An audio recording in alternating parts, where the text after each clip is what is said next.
ஏற்கனவே நாம் சொன்னதை போன்று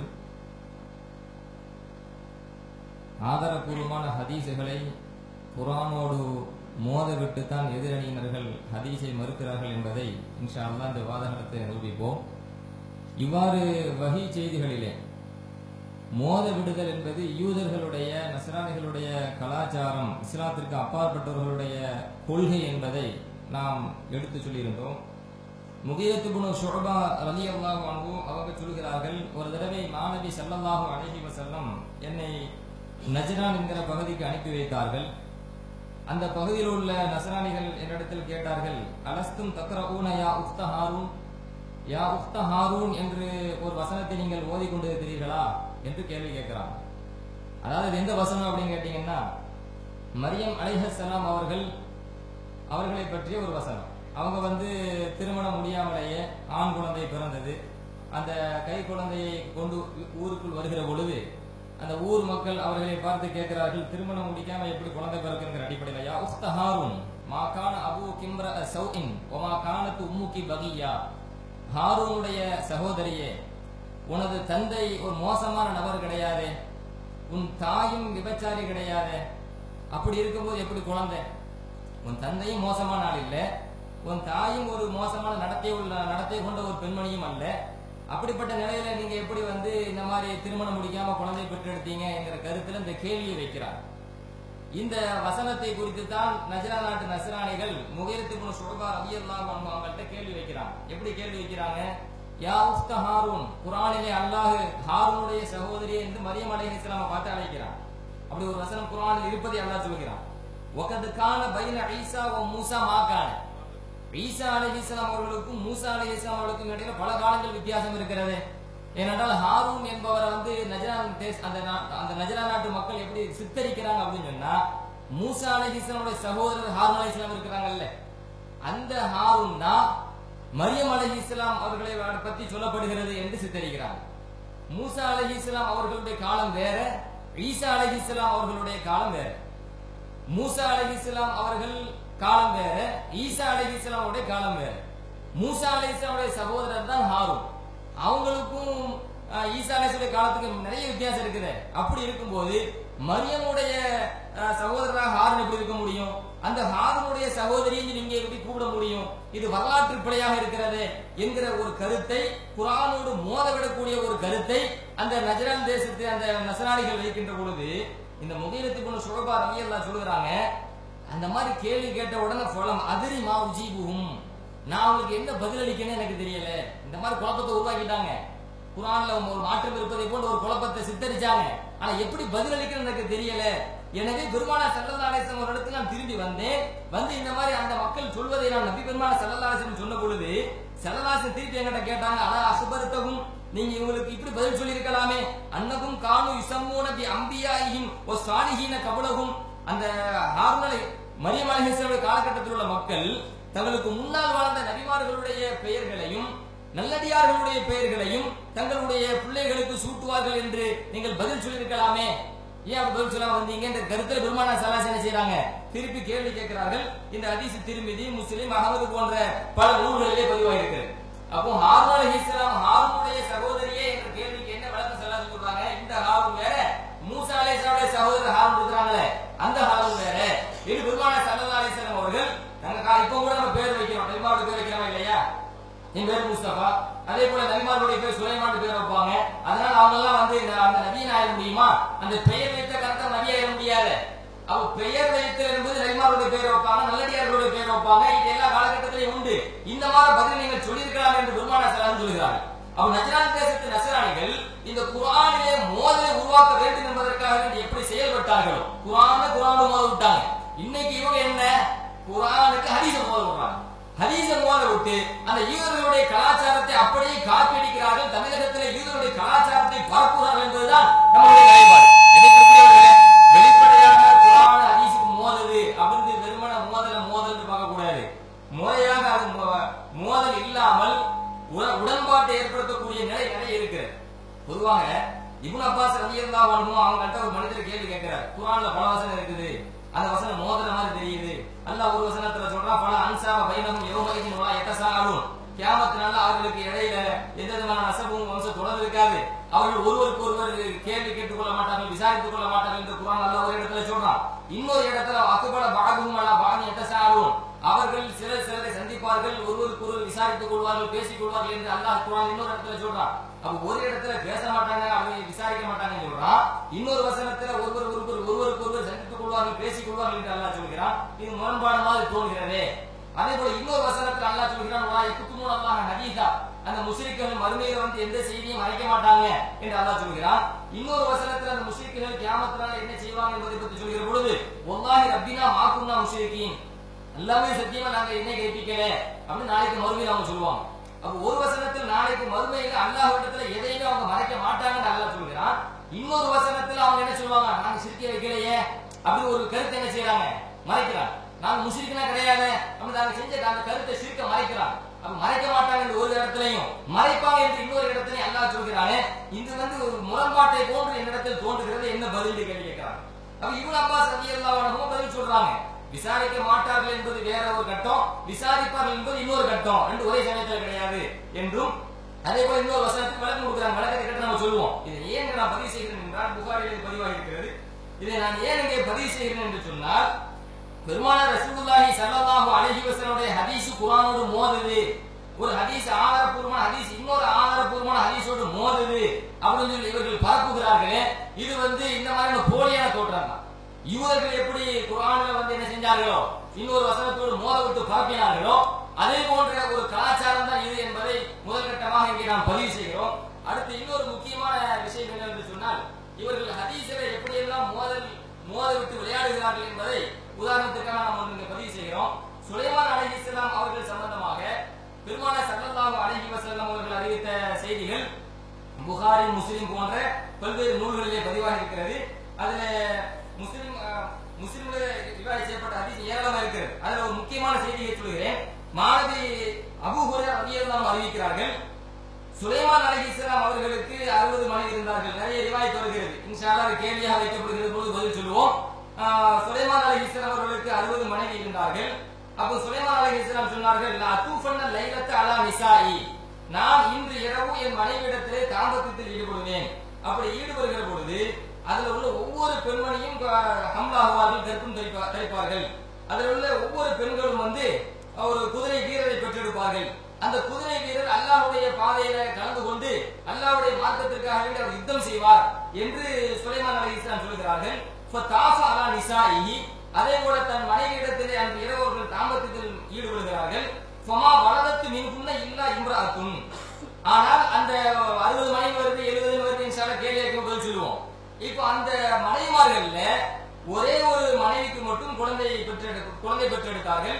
அந்த குழந்தையும் கூட குறைவுள்ள ஊனமுள்ள ஒரு குழந்தையைத்தான் அந்த பெண்மணி பெற்றெடுத்தார்கள் என்று இந்த ஹதீஸில் பதிவாகிறது. இந்த ஹதீஸை முடிக்கின்ற பொழுது மாணவி ஸல்லல்லாஹு ஹதீஸை பதிவு செய்கிறார்கள். கால நபியுல்லாஹி ஸல்லல்லாஹு அலைஹி வஸல்லம், இங்க பெருமானார் ஸல்லல்லாஹு அலைஹி வஸல்லம் சொன்னார்கள், லவ் கான சுலைமான் இஸ்தஸனா, சுலைமான் அலைஹிஸ்ஸலாம் அவர்கள் அந்த சமயத்துல மாஷா அல்லாஹ் என்று சொல்லியிருந்தார், இன்ஷா அல்லாஹ் என்று சொல்லியிருந்தார். இன்ஷா அல்லாஹ் நான் என் மனைவியிடத்தில் தாம்பத்தியத்தில் ஈடுபடுவேன், அவர்கள் ஒவ்வொருவரும் குழந்தை பெற்றெடுப்பார்கள், கர்ப்பம் தெரிவிப்பார்கள், ஒவ்வொருவரும் ஆண் குழந்தை பெற்றெடுப்பார்கள், ஒவ்வொருவரும் அல்லாஹ்வுடைய மார்க்கத்திற்காக என்ன செய்வார்கள், பாடுவார்கள், யுத்தம் செய்வார்கள் என்று சொல்லும் போது இன்ஷா அல்லாஹ் என்ற வார்த்தையை அவர்கள் பயன்படுத்தி இருந்தால் எல்லா பெண்மணிகளும் கர்ப்பம் தரித்திருப்பார்கள், எல்லா பெண்களும் குதிரை வீரரை பெற்றெடுத்திருப்பார்கள், எல்லா குழந்தைகளுமே அல்லாஹ்வுடைய மார்க்கத்திற்காக வேண்டி அல்லாஹ்வுடைய பாதையில கலந்து யுத்தம் புரிந்திருப்பார்கள் என்று ஒரு ஹதீஸ் வருகிறது.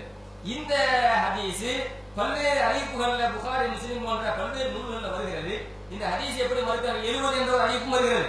இந்த ஹதீஸில் எப்படி மறுக்கிறார்கள் அப்படின்னா, சுலைமான் நபிக்கு 70 மனைவிகள் இருந்ததாக வைத்துக் கொண்டாலும், 70 அறிவிப்பு வருது இல்ல, அந்த அறிவிப்பு வச்சு பேசுறாங்க. சுலைமான் நபிக்கு 70 மனைவிகள் இருந்ததாக வைத்துக் கொண்டாலும் மனித ஆற்றலையும் நேரத்தையும் கவனிக்கும் போது ஒரு இரவில் அனைவருடன் உடலுறவு கொள்வது சாத்தியமற்றதாகும். இவங்க உருவாக்குறாங்க, கிரியேட் பண்றாங்க. ஒரே நேரத்துல 70 மனைவி இருக்கான்னு வச்சுக்குவோம். அப்படி இருந்தாலும் கூட ஒரே இரவுல எப்படியா வந்து அனைத்து மனைவிகளிடத்தில் என்ன செய்ய முடியும், 70 வச்சுக்குவோம். 70 மனைவிகளிடத்தில் ஒரே இரவு தாம்பத்தியத்தில் ஈடுபட முடியுமா? இதை நாம் வந்து மனித ஆற்றலை கவனித்து பார்க்கின்ற பொழுது இது ஒரு சாத்தியமற்ற ஒரு நிகழ்வாகும் அப்படின்னு சொல்லி என்ன செய்யறாங்க, பெருமானார் ஸல்லல்லாஹு அலைஹி வஸல்லம் அறிவித்த வஹி செய்தியை இவங்க வந்து தங்களுடைய அறிவை பயன்படுத்தி என்ன நடக்க முடியாதுங்க, இவங்க தங்களோட கேஸ் பண்றாங்க. கியாஸ் கூடாதும்பாங்க. இவங்க தங்களோட ஒப்பிடுவாங்க. எப்படி? ஒரு நபியை ஒப்பிடுவாங்க. நம்மளால முடியாது, அப்ப சுலைமான் நபிக்கு முடியுமா அப்படின்னு கியாஸே கூடாதுன்னு சொல்றவங்க நபிமார்களை எல்லாம் தங்களோட ஒப்பிட்டு பார்த்து நம்ம முடியாதா, நபிக்கு முடியாது அப்படி ஒரு சட்டத்தை உருவாக்குறாங்க. சட்டத்தை உருவாக்கி இந்த ஹதீஸை மறுக்க வேண்டிய அவசியம் என்ன? இப்படி எல்லாம் ஒரு மனிதன் சிந்திப்பானேயானால் இது யூதர்களுடைய மாற்றுமத்துடைய கலாச்சாரமா இல்லையா? அல்லாஹ் சக்தி கொடுத்தாலும் முடிஞ்சு போச்சு. இதான் இஸ்லாத்துடைய அடிப்படை கொள்கை. நபியை நம்மை ஒன்றாக இணைத்து பார்க்க முடியுமா? நபிமார்களுடைய உடல் பலம் என்ன, சாதாரண நம்மை போன்ற மனிதர்களுடைய உடல் பலம் என்ன என்பதன் கூட ஹதீஸ் ஷரீஃபிலே ஆதாரப்பூர்வமான ஹதீஸ் ஷரீஃபிலே பதிவு செய்யப்பட்டிருக்கு. நான் கேட்கிறேன், இது ஒரு அளவு சாத்தியமாகுமா? நம்ம பார்க்கும்போது கவனிச்சு பார்க்கும்போது என்ன முடியாது, மனித ஆற்றலை கவனித்து பார்க்கும்போது இது முடியாது அப்படின்னு சொல்ல வேண்டிய அவசியம் என்ன? பெருமானார் ஸல்லல்லாஹு அலைஹி வஸல்லம் ஹதீஸ் வஹி அல்லவா? நம்ம கேட்கிறோம், மாணவி ஸல்லல்லாஹு அலைஹி வஸல்லம் ஒரே இரவோட மேராஜுக்கு போயிட்டு வந்தாங்க, ஹதீஸ் வருது, குர்ஆன்ல வருது. ஒரே இரவு இஸ்ராக்கு போயிட்டு வந்தாங்க, ஹதீஸ்ல வருது, மேராஜுக்கு போயிட்டு வந்தாங்கன்னு வருது. இப்ப மனித ஆற்றலை கவனித்து பார்க்கின்ற பொழுது இது எல்லாம் சாத்தியமா அப்படின்னு சொல்லி மறுக்கிற நிலை எப்படிப்பட்ட நிலை? இப்படி ஒரு மனிதன் மனித ஆற்றலை கவனித்து பார்க்கின்ற பொழுது இதை ஏற்கக்கூடாது, இதை ஏற்கக்கூடாதுன்னு சொன்னா இஸ்லாத்தினுடைய பல செய்திகளை மனித ஆற்றலை கவனித்து முடியாது முடியாது முடியாது என்று சொல்லிட்டு போயிடலாமே. அதே போல குர்ஆன் நூஹ் அலைஹிஸ்ஸலாம் அவர்கள் கிட்டத்தட்ட 950 வருடம் இந்த உலகத்தில் வாழ்ந்தார்கள். வலகத் அர்ஸல்னா நூஹன் இலா கௌமிஹி ஃபலபிஸ ஃபீஹிம் அல்ஃப ஸனத்தின் இல்லா 50 ஆமா.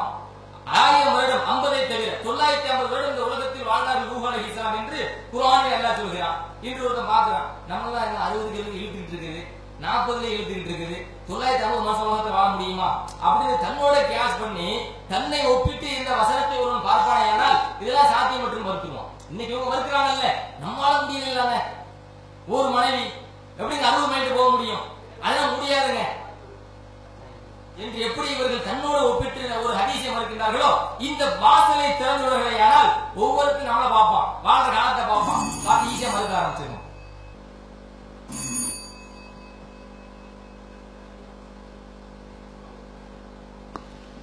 அஸ்ஸலாமு அலைக்கும். எதிர்த்தரப்பில் இருக்கக்கூடியவர்கள் அவங்களுடைய செய்திகளை எல்லாம் நீங்க பாத்தீங்கன்னா அவங்களுக்கு தெரியும். நிறைய பயான் பண்ண ஆரம்பிச்சு கடைசியில் இப்பதான் ஒரு செய்திக்கு வந்திருக்கிறாங்க. குர்ஆனோடு குர்ஆன் மோதுகிறது என்று சொன்னார்கள். ரெண்டு பேருமே ஏற்றிருக்கிறோம். குர்ஆனோடு குர்ஆன் மோதுவது இல்லை. நீங்க அப்படி குர்ஆனோடு குர்ஆன் மோதுகிறது அப்படின்னு வாதிக்க வந்தால் உங்களோட அதுக்கு தனியா வாதிக்க நாங்க தயார். அந்த வாதத்தில் போவோம். குர்ஆனுடன் ஹதீஸ் மோதுமா இல்லையா என்றுதான் தலைப்பு.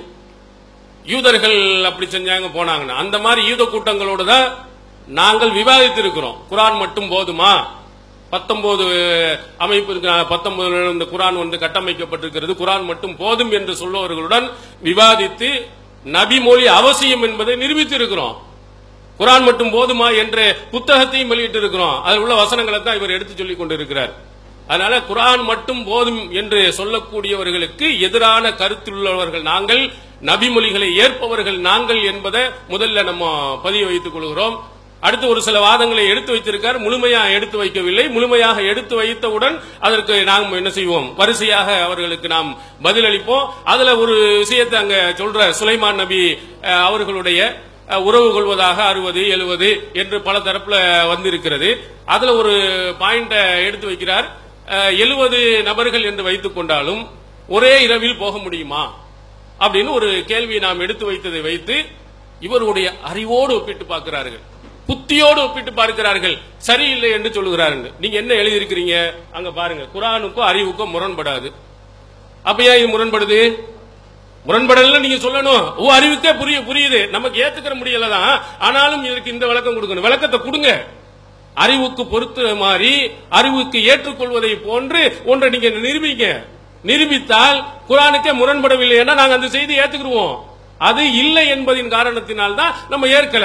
இதுல இன்னும் நிறைய செய்திகளை வைத்திருக்கிறாங்க. முழுசாக வைக்கின்ற பொழுது அவர்களுக்கு நாம் என்ன செய்வோம், முழுமையாக பதிலை அவர்களுக்கு நம்ம கொடுப்போம். அடுத்ததாக நாம் நம்முடைய ஆதாரங்களை நாம் எடுத்து வைக்கிறோம். நபி ஸல்லல்லாஹு அலைஹி வஸல்லம் அவருடைய சொல்லுல முரண்பாடுகள் இருக்கக்கூடாது. அல்லாஹ்வுடைய செய்தியை ரசூலுல்லாஹி ஸல்லல்லாஹு அலைஹி வஸல்லம் அவர்கள் எடுத்து சொல்கிறார்கள். இந்த மார்க்கம் அல்லாஹ்விடத்திலிருந்து வந்தது. அப்ப அல்லாஹ்விடத்திலிருந்து வரக்கூடியவைகள் முரண்பாடு இருக்காது. அப்ப முரண்பாடு இருக்கிற மாதிரி உள்ள செய்திகள் இறைவனிடத்திலிருந்து வந்தவை அல்ல. நபி ஸல்லல்லாஹு அலைஹி வஸல்லம் அவர்களுடைய பெயரினால் யாரோ இட்டுக்கட்டி சொல்லி இருக்கிறார்கள் என்று நாம் முடிவு செய்ய வேண்டும் என்பதற்கு இந்த வசனம்.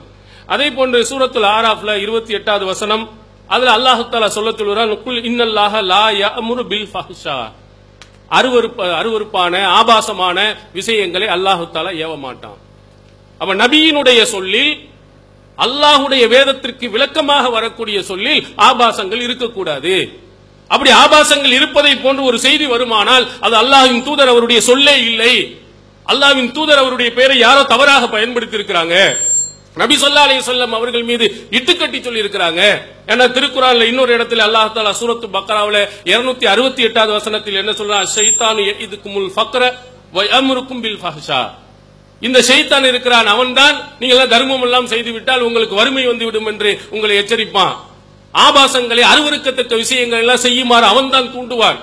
அப்ப ஆபாசமான ஒரு செய்திகள் வரும் என்று சொன்னால், ஆபாசமான ஒரு செய்திகள் இருக்குமானால் அது ஷைத்தானின் தூண்டுதலினால் வந்தது. அல்லாஹ்வின் தூதர் அவர்களுடைய சொல்லில் எப்படி இருக்க முடியும்? அப்போ அல்லாஹ் தஆலா திருக்குர்ஆன்ல இறை தூதரினுடைய சொல் திருக்குர்ஆனுக்கு விளக்கமாகத்தான் அமைந்திருக்கணும். அதற்கு எதிராக இருக்கக்கூடாது. பொய்யான செய்திகள் வரக்கூடாது, அறிவுக்கு ஏற்க முடியாத செய்திகள் அதில் இருக்கக்கூடாது, ஆபாசமான செய்திகள் இருக்கக்கூடாது என்பதை அல்லாஹ் தஆலா இந்த வசனத்தின் மூலமாக நமக்கு ரொம்ப தெளிவாக எடுத்து சொல்கிறார். இந்த திருக்குர்ஆன் சொன்ன அடிப்படையில் தான் ஒரு சில மிக குறைந்த அளவில் இருக்கக்கூடிய செய்திகள் குர்ஆனுக்கு முரண்படுகிறது, அல்லாஹ்வின் தூதர் அவர்களுடைய தகுதிக்கு முரண்படுகிறது என்று நாம் மறுக்கிறோமே தவிர மொத்த செய்திகளையும் நாம் மறுக்கவில்லை என்பதை நம்முடைய நடைமுறையிலே நாம் செயல்படுத்தி காட்டியிருக்கிறோம்.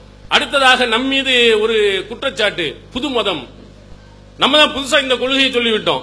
எது குர்ஆனுக்கு முரண்படும் என்று சொன்னால் அந்த செய்தியை ஏற்றுக்கொள்ளக் கூடாது, அந்த செய்தியை ஏற்கக்கூடாது என்ற இந்த கருத்து நம்ம தான் புதிதாக இப்பொழுது எடுத்து வச்சிருக்கிறோம் அப்படின்னு. இந்த கருத்து யூதர்களுடைய கருத்து, யூதர்களுடைய கொள்கை, யூதர்களுடைய கோட்பாடு என்று என்ன செய்கிறார்கள் அவங்க சொல்றாங்க.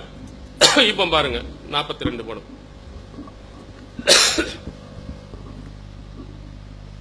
ஹதீஸ் கலையில முன்னோடி இப்னு ஸலாஹ், முக்கத்திமா இப்னு ஸலாஹ் என்று சொல்வார்கள். இவருடைய காலம் ஹிஜ்ரி 577 அவர் பிறந்தவர். இந்த நூலுக்கு விரிவுரை எழுதிய நுக்கத் என்று சொல்லக்கூடிய ஒரு நூல் ஹாஃபில் இப்னு ஹஜர் அஸ்கலானி அவர்கள் எழுதிய ஒரு நூல். அவர் 773 பிறந்து 852 இறந்திருக்கிறார். இப்னு ஸலாஹ் என்று சொன்னால் ஹதீஸ் கலையை படித்திருந்தவர்களுக்கு கண்டிப்பாக தெரியாமல் இருக்கவே முடியாது. அப்படி இப்னு ஸலாஹ் அவர்கள் சொன்ன அந்த நூலினுடைய விரிவுரையிலே ஹாஃபில் இப்னு ஹஜர் அவர்கள் குறிப்பிடுகிறார்கள், மின்ஹா அய்யகூன முனாகிலன் லினஸ்ஸில் கிதாப். இட்டுக்கட்டப்பட்ட செய்திகளே, அல்லாஹ்வின் தூதர் அவர்கள் மீது ஒரு செய்தி இட்டுக்கட்டப்பட்டது என்று சொன்னால் எப்படி கண்டுபிடிப்பது, அதை எதை வைத்துக் கொண்டு அறிந்து கொள்வது? ஹதீஸ் கலையிலே குறிப்பிடுகிறார்கள், திருக்குர்ஆனுடைய வசனங்களுக்கு நேரடியாக முரணாக அமைந்திருந்தால் அது இட்டுக்கட்டப்பட்ட செய்தி என்று நீங்கள் அறிந்து கொள்ளுங்கள். ஒரு இட்டுக்கட்டப்பட்ட செய்தியை ரசூல் ஸல்லல்லாஹு அலைஹி வஸல்லம் அவர்களுடைய சொல்லுக்கு முரணாக இருக்குமானால், அல்லாஹ்வுடைய வசனங்களுக்கு முரணாக அமைந்திருக்குமானால் அல்லாஹ்வின் தூதர் அவர்கள் மீது யாரோ இட்டுக்கட்டி இருக்கிறார் என்பதை தெரிந்து கொள்ளுங்கள் என்று அன்றைய ஹிஜ்ரி 577 இது கருத்து சொல்லப்பட்டிருக்கிறது. அதே மாதிரி தத்ரீபுர் ராவி, இது ஜலாலுத்தீன் சுயூத்தி இமாம் அவர்கள் எழுதின ஹதீஸ் கலை நூல். இந்த நூலும் கூட தக்ரீபு தைசீர் என்று சொல்லக்கூடிய இமாம் நவவி அவர்கள், எல்லாருக்கும் இந்த ரியாலு சாலிஹின் என்ற நூலை தொகுத்திருக்கிறாரே, அந்த இமாம் நவவி ஷாஃபி மதுஹபினுடைய மிக முக்கியமான ஒரு அறிஞர், அவர் ஹதீஸ் கலை நூல் எழுதியிருக்கிறார். அந்த நூலுக்கு விரிவுரை நூல் தான் தத்ரீபுர் ராவி. இதுவும் ஒரு பிரசித்தி பெற்ற ஒரு ஹதீஸ் கலை நூல். அதுல என்ன எழுதப்பட்டிருக்கிறது, அவு யகூனு முனாஃபியன் தலாலத்தில் கிதாபில் கத்இய்யா, உறுதியான வேதத்தினுடைய அறிவிப்புகளுக்கு, அது சொல்லக்கூடிய கருத்துக்களுக்கு எதிராக அமைந்திருந்தால் அதுவும் இட்டுக்கட்டப்பட்ட செய்தி. இப்ப என்ன செய்யறது? ஹாஃபில் இப்னு ஹஜர் அவர்களும் யூத கொள்கைக்கு போயிட்டாரு சொல்லுங்க, இமாம் நவவி அவர்களும் யூத கொள்கைக்கு போயிட்டாரு சொல்லுங்க, அதே போன்று இப்னு ஸலாஹ் அவர்களும் யூத கொள்கைக்கு போயிட்டாரா? அவங்க தான் நமக்கு சொல்லி இருக்கிறார், நமக்கெல்லாம் முன்னோடியாக இருந்தவர்கள், அல்லாஹ்வின் தூதர் அவர்கள் மீது இட்டுக்கட்டப்பட்ட செய்தி என்றால் தெரிந்து கொள்ளுங்கள், திருக்குர்ஆனுடைய வசனங்களுக்கு முரணாக அமைந்திருந்தால் அது கண்டிப்பாக அது இட்டுக்கட்டப்பட்டதுதான். அதே மாதிரி இமாம் சர்ஹசி 44, இவர் ஹிஜ்ரி 490 அவர் இறந்திருக்கிறார். இவர் விதிகளை, அடிப்படை விதிகளை, உசூல்களை இயற்றியவர்கள் ரொம்ப முக்கியமான ஆள். ஹனபி மதுஹப்ல ரொம்ப மதிக்கக்கூடிய ஒருவர். இவர் ஹிஜ்ரி 490 வஃபாத். அவர் என்ன எழுதியிருக்கிறார் பாருங்க, இதா கானல் ஹதீஸ் முஹாலிஃபன் லி கிதாபில்லாஹ் ஃபஇன்னஹு லா யகூனு மக்பூரன் வலா ஹுஜ்ஜத்தன் லில் அமல் பிஹி. ஒரு செய்தி, ஒரு ஹதீஸ், இதா கானல் ஹதீஸ், ஒரு ஹதீஸ் அல்லாஹ்வுடைய வேதத்துக்கு முரணாக அமைந்திருந்தால் அது ஏற்றுக்கொள்ளப்படாது, அது ஆதாரமாக கொள்ளப்படாது, அதை அமல் செய்ய முடியாது என்று அவரும் என்ன செஞ்சிருக்கிறார், எழுதியிருக்கிறார். அதற்கு அடுத்ததாக அதிலே கீழே குறிப்பிடுகிறார், அன்ன தஹ்சீஸல் ஆமி பி ஹபரில் வாஹித் லா யஜூஸ்.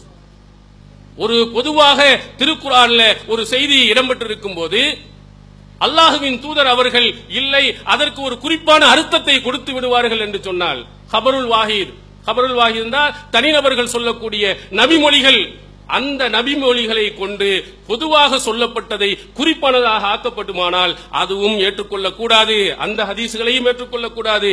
وَكَذَلِكَ تَرْكُ الظَّاهِرِ فِيهِ وَالْحَمْلُ عَلَى نَوْعٍ مِنَ الْمَجَازِ لَا يَجُوزُ بِخَبَرِ الْوَاحِدِ عِندَنَا. அடுத்து அவர் சொல்கிறார், வெளிப்படையாக ஒரு கருத்து இருக்க இதற்கு மஜாஸான இலக்கியமான ஒரு கருத்தை கொடுக்க வேண்டும் ஹதீஸ்களை வைத்துக் கொண்டு. குர்ஆன்ல வெளிப்படையா ஒரு கருத்தை சொல்கிறது, அது வெளிப்படையான கருத்து அல்ல, இதற்கு இலக்கியமான கருத்தை தான் கொடுக்க வேண்டும் என்ற வகையில் ஒரு ஹதீஸ் அமைந்திருக்குமானால், கபருல் வாஹி தனி நபருடைய செய்தி அமைந்திருக்குமானால் அதுவும் கூடாது, ஏற்றுக்கொள்ளக்கூடாது என்று சர்ஹசி அவர்கள் சொல்லி இருக்கிறாங்க. ஹிலாஃபுல் லிஷாஃபி, ஷாஃபி இமாமுக்கு மாற்றமாக ஷாஃபி ஏத்துக்கலாங்கிறாரு. இவங்க ஹனஃபி மத்ஹபில் இருக்கக்கூடியவர்கள் என்ன சொல்கிறார்கள், ஏற்றுக்கொள்ளக்கூடாது. இப்ப இவரை என்ன செய்ய போறீங்க, இவர் யூத கைகூலியா, ஈத கொள்கையில வந்துட்டவரா?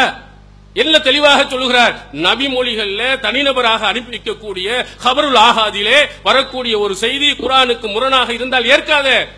முரண் மட்டும் இல்ல, ஆமா பொதுவாக இருந்த ஒரு செய்தியை காசி என்று சொன்னாலும் கூட, குறிப்பானது என்று சொன்னாலும் கூட அதையும் ஏற்கக்கூடாது என்ற விதிமுறையை யார் கொண்டு வந்தார்?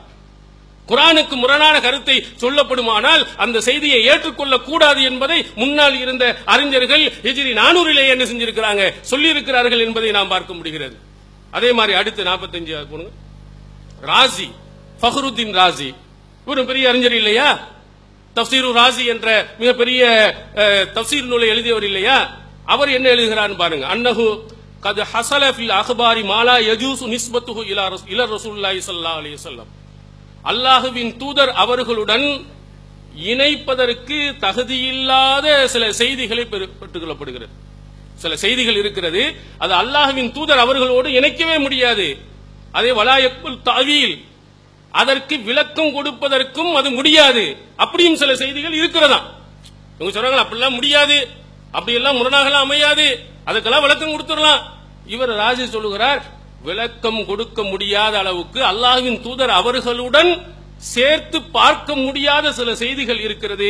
வைதா கான கதாலிக், இப்படி ஒரு செய்தியை பெறப்படுமானால், இப்படி ஒரு செய்தி இருக்குமானால் வஜபல் கத்உ பி கௌனிஹி கதிபா, அது முற்றிலும் பொய்யான செய்தி என்பதை உறுதியாக நம்புவது, ஏற்றுக்கொள்வது வாஜிபாகும், கடமையாகும் என்று ஃபஹ்ருத்தீன் ராசி அவர்கள் சொல்லுகிறார்கள். இப்ப யார் நாங்க சொன்னோமா? அல்லாஹ்வின் தூதர் அவருடன் இணைக்க முடியாத அளவுக்கு சில செய்திகள் இருக்கு. அல்லாஹ்வின் தூதர் அவர்களுடன் இணைப்பதற்கு முடியாத சில செய்திகள் இருக்கிறது. அதற்கு விளக்கம் கொடுத்து பார்க்கலாம், அதெல்லாம் சரி செய்யலாம் என்று சொல்லுகிறார்களே, அப்படியும் செய்ய முடியாமல் போகிறது. அப்படி இருக்குமானால் அந்த செய்திகள் உறுதியாக விளங்கிக் கொள்ளுங்கள், அது அல்லாஹ்வின் தூதர் அவர்கள் மீது சொல்லப்பட்ட பொய்யான செய்தி. ஃபஹ்ருத்தீன் ராசி நாங்க கொண்டு வந்தோமா? இவர் டிஎன்ஏ உறுப்பினர், அவர் அங்கிருந்து சொன்னாரா, அல்ல இப்போ வந்து சேர்ந்துகிட்டாரா? அப்போ என்னமோ நாங்கள் தான் என்னமோ புதிய மதங்கள், இப்ப அங்கதான் மக்களிடத்துல போய் புதிய மதம் புதுசா சொல்றாரு, அதை சொல்றார் என்று சொல்லுகிறார்களே, இவர்களுக்கெல்லாம் பதில் சொல்லுங்க. ஃபஹ்ருத்தீன் ராசி யாரை என்ன சேர்ப்பீங்க? சர்ஹசியை எந்த இதுல நீங்கள் சேர்ப்பீர்கள்? இப்னு ஹஜர் சொன்னாரே, அவரை எங்க சொல்ல போறீங்க? இப்னு ஸலாஹ் அவர்களை என்ன சொல்ல போகிறீர்கள்? இவர்கள் எல்லாம் இதே கருத்தை சொல்லி இருக்கிறாங்க. இது மட்டுமல்ல, இன்னும் ஏராளமான அறிஞர்களும் குர்ஆனுக்கு முரணாக ஒரு செய்தி வரும் என்று சொன்னால் அதை ஏற்றுக்கொள்ள கூடாது என்ற கருத்தை சொன்னது மட்டுமல்ல, அதற்கு உதாரணமாக ஹதீஸ்களை எடுத்து சொல்லி இருக்கிறாங்க. இந்த ஹதீஸ் குர்ஆனுக்கு முரண், ஏற்கக்கூடாது. அதை நாம் தெளிவுபடுத்துவோம் பின்னர்.